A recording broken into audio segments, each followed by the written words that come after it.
बाबूजी, जैसा कि गुरुजी ने कहा कि उपासना से हमारे जीवन में अनुकूलता आती है, भगवान से जुड़ने पर हमारे जीवन में अनुकूलता आती है। आप कृपया इस विषय पे हम सब के लिए प्रकाश डालें। प्रणाम, धन्यवाद। योग ऋषि ने दो बातें बताई हैं, एक उपासना, एक आराधना। उपासना जो है उसका उद्देश्य दूसरा है, आराधना का उद्देश्य दूसरा है। और इन दोनों को सही दिशा देने के लिए योग ऋषि ने साधना बताई। साधना केंद्र बिंदु है, इसलिए योग ऋषि ने कहा व्यक्त नहीं विचार हो। जब विचार सही होते हैं तो उपासना और आराधना दोनों सही हो जाते हैं, दोनों का उद्देश्य अलग है। पहले आपको बताएंगे उपासना क्यों की जाती है। उपासना का उद्देश्य समझाने के लिए योग ऋषि ने बताया कि हम पहले अपने को जाने कि हम हैं कौन। अपना परिचय होना चाहिए। हम अपने को शरीर समझते हैं, अपने को व्यक्ति समझते हैं, ऐसा नहीं है। योग ऋषि ने एक उदाहरण देकर बताया कि यह सबके अनुभव की बात है कि जो बहुत आवश्यक वस्तु होती है हमारे जीवन को चलाने के लिए, वो बड़े आसानी से उपलब्ध होती है, और जो कम आवश्यक होती है उसकी उपलब्धता उतनी ही कठिन होती चली जाती है। जैसे हवा बहुत आवश्यक है, तो हवा की अनुभूति, हवा की प्राप्ति, हवा का आना जाना स्वतः होता रहता, कोई प्रयास नहीं करना पड़ता। उससे कम आवश्यक जल है, पानी है, तो उसमें थोड़ी असुविधा बढ़ी, लेना पड़ेगा, पीना पड़ेगा, फिर भी निश्चित मिल जाता है, उपलब्ध रहता है। उससे कम आवश्यक भोजन है, उसका मिलना और कठिन हो जाए, कोई बनाने वाला चाहिए, उसका पैसा लगता है, निःशुल्क नहीं मिलेगा। उससे कम आवश्यक कपड़ा है, एक बार कपड़ा हो गया तो सालों साल चलता है, लेकिन कपड़ा बनाने वाले कम मिलेंगे, महंगा मिलता है, सबको सही ढंग से कपड़ा नहीं मिल पाता है, तो उसकी आवश्यकता कम है तो मिलना भी कठिन है। उससे कम आवश्यक मकान है, उसका मिलना और कठिन है, कई पीढ़ियों के बाद मकान मिलता है। अगर मकान नहीं है तो आदमी किराए के मकान में रह सकता है। ये प्रकृति का बड़ा स्पष्ट नियम है कि जो बहुत आवश्यक है बड़े आसानी से मिलता है, जो कम आवश्यक है उसका मिलना कठिन होता चला जाता है। अब इन चारों पांचों चीज़ों के रहते हुए भी आदमी की मृत्यु हो जाती है। इसके माने हवा, पानी, भोजन, वस्त्र और मकान के अतिरिक्त भी किसी वस्तु की आवश्यकता है जो हमारे जीवन को चलाने के लिए आवश्यक है। योग ऋषि ने बोला वो समय है। समय हिंदी में बोलते हैं काल, वर्तमान काल, भूतकाल, भविष्य काल, और काल का बड़ा स्वरूप महाकाल।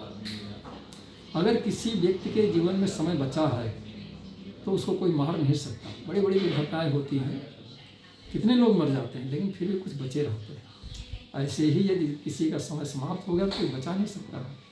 स्वस्थ हैं, निरोग हैं, रात शाम को सो गए और सुबह पता चला कि मर गए। तो ये जो है समय ही जीवन है। योग ऋषि का एक सद्वाक्य भी है, समय ही जीवन है। जो जीवन से प्यार करते हैं वे समय अवश्य में न गवाएं। तो जीवन और समय दोनों पर्यायवाची शब्द। समय को हिंदी में बोलते हैं काल, वर्तमान काल, भूतकाल, भविष्य काल। और काल का बड़ा स्वरूप होता है महाकाल। काल माने समय और महाकाल माने बड़ा समय, और इसी को बोलते हैं परमात्मा, ईश्वर, सच्चिदानंद। ये ईश्वर का पर्यायवाची शब्द महाकाल है। तो यह बात अच्छी तरह समझ में आ जाना चाहिए कि हवा से अधिक आवश्यक हमारे जीवन के लिए समय है, और समय माने परमात्मा, ईश्वर, सच्चिदानंद। अब प्रश्न आता है कि सच्चिदानंद रहते कहाँ हैं। क्योंकि इसको हम थोड़ा समझ लें तो उपासना का समझना आसान हो जाएगा। देखिए, हवा हमारे लिए बहुत मकान हमारे लिए कम आवश्यक है, इसलिए हमसे 3, 4, 5 फीट दूरी पर रहता है। उससे अधिक आवश्यक कपड़ा है तो शरीर के नज़दीक आ गया कपड़ा। उससे अधिक आवश्यक हवा है, हमारे शरीर के सबसे नज़दीक हवा है। अब लॉजिक ये कहता है कि जो वस्तु जितनी अधिक आवश्यक है हमारे उतना ही अधिक पास में रहती है। अब हवा से अधिक आवश्यक समय है, समय माने काल, काल का बड़ा स्वरूप महाकाल, महाकाल माने परमात्मा, ईश्वर, सच्चिदानंद। यदि हमारे शरीर के सबसे नज़दीक हवा है और उससे अधिक आवश्यक परमात्मा है, समय है, काल है, महाकाल है, तो वो कहाँ रहना चाहिए? हवा से नज़दीक रहना चाहिए। हवा से नज़दीक हम स्वयं। इसी को योग ऋषि ने कहा कि हम शांत कुंज में जीवन देवता एक मंदिर बना है, और उसमें वो देव ने कहा जीवन देवता की साधना करो। जीवन देवता, हमारा जीवन ही देवता, हम स्वयं देवता। तो ये देवता जो है कैसे है, ये बात यहाँ से स्पष्ट हो जाती है कि हवा से नज़दीक ईश्वर होता है, समय, काल, महाकाल मान ईश्वर, और उसका मतलब हुआ कि हम स्वयं, तो हम ही सच्चिदानंद हैं, हम ही ईश्वर हैं।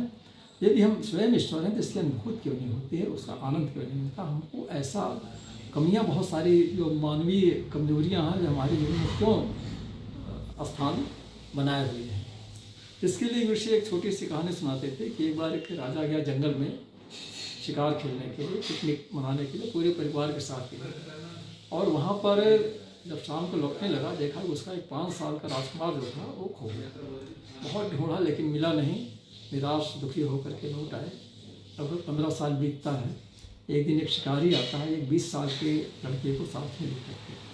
जब रानी ने देखा तो उनको लगा कि आज मेरा बेटा होता तो ये भी लगभग इतना बड़ा होता जो मातमा होती है। उसको कुछ अंदाज भी लगा। उसने पूछा तुम किस जंगल से आ रहे हो? उसने उस जंगल का नाम बताया। संयोग से वही जंगल था जहाँ पर उसका बेटा खोया था। उसमें रानी ने पूछा कि बताओ इस लड़के की उम्र क्या है? तो बोले रानी माँ उम्र तो मुझे नहीं मालूम है, अंदाज के आप अंदाज लीजिए, मेरे हिसाब से 15-20 साल होगा। बोले तुम्हें क्यों नहीं मालूम है? बोले मुझे मिला था, मुझे उस समय इसकी उम्र क्या थी मुझे पता नहीं था, अब 15-18 साल पहले मुझे जंगल में मिला। बोले तुम्हारा बेटा नहीं? बोला नहीं है। तुमको जंगल में मिला, पड़ा हुआ मिला? बोले हाँ पड़ा हुआ मिला। सुबह के शाम को रात में? बोले करीब रात में 9-10 बजे रात हमको मिला। तो बोले तो मेरा बेटा है। अब माँ 5 साल तक बेटे को देखी थी, तो माँ के लिए इतना कठिन नहीं होता बच्चों को याद कर लेना, उसको पहचान लेना। शिकारी भी खुश हो गया कि चलो मेरा बेटा राजा का बेटा बन गया। अब जो राजा का बेटा बन गया, शिकारी का बेटा जो आया था वो राजा के साथ रहेगा, क्योंकि राजा का बेटा है। अब जो राजा के पास रहेगा तो राजा से क्या मांगेगा? अभी तक उसकी पहचान शिकारी के बेटे की थी। शिकारी पिता के साथ आया था राजा से रोटी कपड़ा मकान मांगने के लिए, लेकिन जब उसकी पहचान बदल गई, जब राजा का बेटा हो गया, अब राजा से रोटी कपड़ा मकान नहीं मांगेगा, भौतिक वस्तुओं की मांग नहीं करेगा। अब राजा से प्रार्थना करेगा कि हमें आप उन गुणों को, ज्ञान को, विद्या को, हमारा क्षमता योग्यता को बढ़ाइए जैसे मैं भविष्य में आप जैसे राजा बन सकूं। क्योंकि अभी उसको राजकुमार वाला सुख भी नहीं मिला। अभी तक वो शिकारी के साथ था, उसका खान पान रहन सहन उसके मित्र सब अलग थे। अब यहाँ सब तो दूसरा वातावरण बन गया, इसलिए जो है राजकुमार होते हुए भी उसको राजकुमार का सुख नहीं मिल रहा है। ऐसे ही हम भी अपने को शिकारी का बेटा मानते हैं, और आज हमें जब बताया गया, एक ऋषि ने हमें बताया कि तुम तो देवता हो, तुम स्वयं भगवान के अवतार हो, तुम्हारे अंदर ईश्वर बैठा हुआ है, गुरुदेव ने साफ साफ बताया है। तो ऐसा जानते हुए उसका लाभ इसलिए नहीं ले पाते हैं क्योंकि हमारी आदत पुरानी वाली पड़ी है। अब उसके लिए क्या करना चाहिए? उसके लिए ऋषि ने उपासना होता है। अब जैसे राजा का बेटा जब राजा के पास बैठेगा तो राजा से योग्यता, क्षमता, गुण ऐसे मांगेगा। ऐसे जब हम अपने पिता के पास, अपनी माँ के पास, माँ गायत्री के पास गुरुदेव के सामने बैठते हैं, उनसे भौतिक वस्तुएं मांगना यह उनका एक तरह से अपमान है। हमें जो है उनसे ज्ञान, सद्बुद्धि, गुण, दैवी गुणों का विकास हो, इन सब बातों को मांगना चाहिए। ये उपासना का उद्देश्य है। जब उपासना करने का मतलब है कि हम अपने से श्रेष्ठ, अपने इष्ट, अपने गुरु माँ गायत्री के सामने रहते हैं, तो दैवी गुणों के विकास के लिए प्रार्थना करें, ना कि भौतिक वस्तु। ये है उपासना का उद्देश्य। तो आराधना का उद्देश्य अलग होता है।